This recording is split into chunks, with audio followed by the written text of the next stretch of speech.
Hi friends, ಇವತ್ತು ಮೆಂತ್ಯ ಬಾತ್ನ ಮಾಡ್ತಾಯಿದ್ದೀನಿ. ಬನ್ನಿ ಮೆಂತ್ಯ ಬಾತ್ ಮಾಡೋದು ಹೇಗೆ ಅಂತ ನೋಡೋಣ. ಒಂದು ಜಾರ್ನ ಇಟ್ಕೊಂಡು ಅದಕ್ಕೆ ಬೆಳ್ಳುಳ್ಳಿ, ಶುಂಠಿ, ಹಾಗೆ ಖಾರಕ್ಕೆ ತಕ್ಕಷ್ಟು ಹಸಿಮೆಣ್ಸಿನ್ಕಾಯಿ, ಕೊತ್ತಂಬರಿ ಸೊಪ್ಪನ್ನ ಹಾಕಿ ಮಿಕ್ಸಿ ಮಾಡ್ಕೊಂಬರಬೇಕು. ಈಗ ಒಂದು ಕುಕ್ಕರ್ನ ಇಟ್ಕೊಂಡು ಅದಕ್ಕೆ ಎಣ್ಣೆನ ಹಾಕಿ ಚಕ್ಕೆ, ಲವಂಗ ಮತ್ತು ಪಲಾವ್ ಎಲೆನ ಹಾಕಿ ಅದನ್ನು ಕೂಡ ಚೆನ್ನಾಗಿ ಫ್ರೈ ಮಾಡಾದಮೇಲೆ ಈರುಳ್ಳಿನ ಹಾಕಿ ಅದನ್ನು ಕೂಡ ಚೆನ್ನಾಗಿ ಫ್ರೈ ಮಾಡಬೇಕು.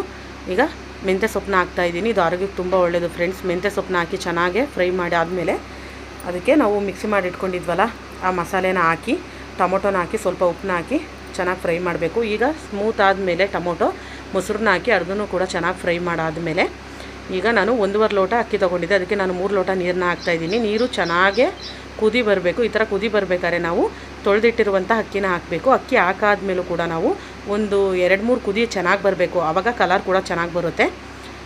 2-3 ಕುದಿ ಬಂದಾದಮೇಲೆ ಲಿಡ್ ಕ್ಲೋಸ್ ಮಾಡಿ 2 ವಿಸಿಲ್ ಬಂದರೆ ತುಂಬ ಈಸಿಯಾಗಿರುವಂತಹ ಹಾಗೆ ತುಂಬ ಟೇಸ್ಟಿಯಾಗಿರುವಂಥ ಹಾಗೆ ಸೂಪರಾಗಿ ಮೆಂತ್ಯ ಬಾತ್ ರೆಡಿ ಫ್ರೆಂಡ್ಸ್. ನೋಡ್ತಾ ಇದ್ದೀರಾ?